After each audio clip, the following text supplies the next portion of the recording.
Bienvenue à la parole du poulpe.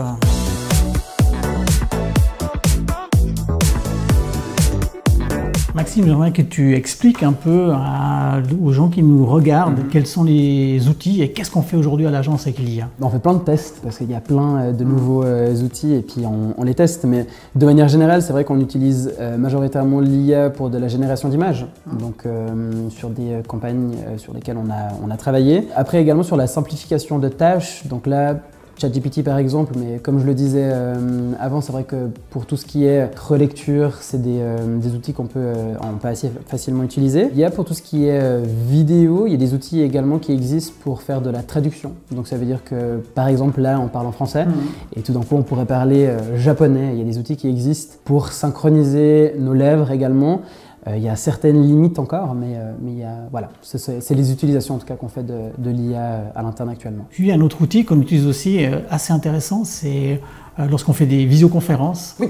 Cet outil qui nous permet d'en faire des synthèses en fait. C'est exact. Lors de visioconférences et aussi lors de review créa à l'interne en présentiel, il y a des outils qui existent et on fait des tests et on les utilise actuellement qui nous permettent de synthétiser toutes les informations qui ont été données et ça rappelle aussi certains éléments clés. Donc quelque part, c'est vrai qu'au sein d'une agence, c'est un peu un mélange entre explorer et appliquer. Comme dans toute nouveauté, il y a une phase un peu d'exploration au début et on est dans cette phase, on est un peu entre deux maintenant, c'est qu'on explore donc les nouveaux outils et du moment qui sont en ordre pour nous, on les met en place. Donc on les met en place sur des projets, mais c'est une phase qui est assez, j'ai pas envie de dire longue, mais il faut un peu qu'on puisse voir quelles sont les limites et quels sont les avantages de ces nouveaux outils. Comme je le disais, ça va très vite. Et pour encadrer ça, on se rend compte que c'est jamais évident, donc on a mis en place cette charte. C'est exact. Tu peux nous en donner les grandes lignes? Alors les grandes lignes de la charte, c'est naturellement en fait quels outils utiliser, donc quels outils ont été validés par l'agence, et c'est aussi quelles informations on donne. Tous ces outils qu'on utilise, certains sont gratuits, certains sont payants. Souvent quand ils sont gratuits, la data, donc les informations qu'on leur donne sont réutilisées. Donc il y a tout un cadre aussi au niveau de la protection des données et on en parle peu, mais il y a aussi tout ce qui est droit d'auteur. Il y a beaucoup d'IA maintenant qui se servent du contenu qui est disponible sur le web. Même le contenu qui est disponible de manière gratuite sur le web, il appartient à quelqu'un, à une entreprise ou à une personne. Et il y a un cadre qui est très flou actuellement. Pour avoir une bonne utilisation de l'IA dans une entreprise, c'est super important que la direction se positionne par rapport à l'utilisation de l'IA. Autrement, ça veut dire que chaque personne l'utilise un petit peu à sa sauce. Certaines entreprises l'interdisent, donc ça veut dire qu'il n'y a pas d'accès qui peut être possible depuis l'entreprise. Et donc c'est vraiment très important que la direction se positionne et puis informe donc tous les collaborateurs et toutes les collaboratrices sur l'utilisation de l'IA et donc via une charte dont on vient de parler. Ouais, alors l'IA, il y a deux manières de le voir. Il y a une manière positive et une manière négative. ChatGPT sort, quelques semaines après, tu as Goldman Sachs, qui est une grande banque d'investissement aux États-Unis, qui publie un rapport comme quoi il y aura 300 à 500 millions de jobs qui vont disparaître dans les années qui suivent. Et effectivement, ça pose la question de la valeur ajoutée de l'individu. Parce que si l'IA est capable de faire des formes de raisonnement et de lier des choses entre elles et puis de proposer une accroche publicitaire, des éléments comme ça, effectivement tu peux te dire mais à quoi bon ça sert d'utiliser un freelancer comme graphiste ou comme copywriter, quelqu'un qui va réfléchir au message. Après le côté positif, c'est que effectivement c'est un gain de temps énorme. Ça nous permet de s'octroyer les services d'une plateforme sur des choses qui nous prendraient pas mal de temps à développer en tant que personne. Et là, tu les as en quelques secondes. Puis après, toi, tu peux retravailler le contenu. Mais ce qui est intéressant, à mon avis, dans le futur de ce qui va se passer, dans les métiers de la communication, du marketing, c'est notre capacité, nous, à proposer des choses à valeur ajoutée qui ne sont pas simplement une réplique d'un copier-coller qui sortirait donc d'un ChatGPT ou autre, etc., qui lui a condensé plein d'informations et te livre donc la même information pour monsieur et madame tout le monde. Finalement, on revient quand même au métier de publicitaire parce que si on regarde bien, le métier de publicitaire, c'est faire à partir, justement, on parlait de stéréotypes et d'idées reçues tout à l'heure, faire à partir donc d'un terreau commun d'idées, quelque chose donc qui soit unique, original et qui sort du lot.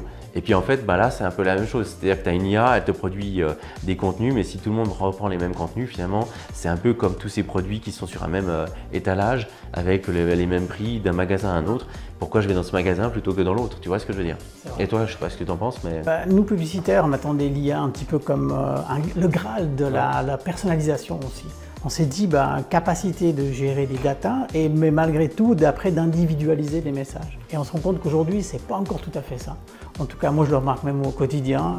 Sur les réseaux sociaux, par exemple, sur LinkedIn, tu sais qu'il y a beaucoup de messages qui se sont générés automatiquement par LinkedIn, par l'IA. Et j'ai beaucoup de gens qui me disent, quand j'écris un message individuel, qui est vraiment calé sur la personne, c'est sympa de voir un message qui n'est pas généré par l'IA. Ouais. Donc on se rend compte quand même cette incapacité malgré tout d'attirer l'attention et de créer un peu la rupture peut-être qu'il y a cette attention de la part de l'IA, même quand elle gère les données de manière extrêmement forte et puissante dans l'individualisation. Est-ce qu'elle va beaucoup progresser encore là-dedans? J'ai l'impression que oui, elle va s'améliorer. Au niveau technologique, probablement ça va gagner en complexité, en profondeur de raisonnement aussi et d'analyse. Après, je pense que l'indépendance humaine en termes de capacité, de recul, de réflexion, je pense que ça sera toujours essentiel parce que on peut dire ce qu'on veut, mais notre cerveau, justement, si on est au début avec les neuromarketing, de comprendre un peu comment se structurent donc nos choix, comment on peut capter l'attention d'une personne, etc. Il faut imaginer qu'on a encore plein de choses à découvrir. Et de ce point de vue-là, on gagnera de toute manière en termes de réflexion pour les métiers de la communication et du marketing.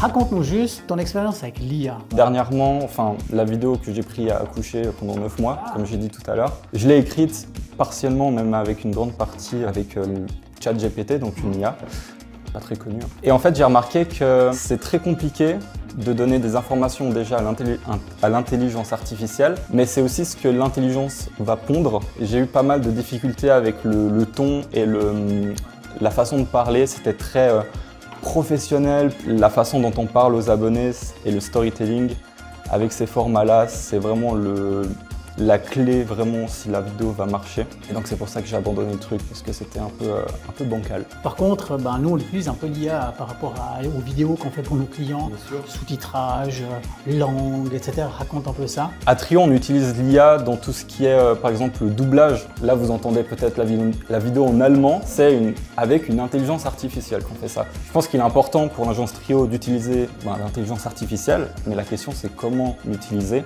Ça commence par la vidéo, mais je pense que dans le futur, ça ira peut-être sur d'autres formats, peut-être le graphisme sur des affiches. En tout cas, on voit avec OpenAI, ils ont sorti leur dernière intelligence artificielle pour faire de la vidéo.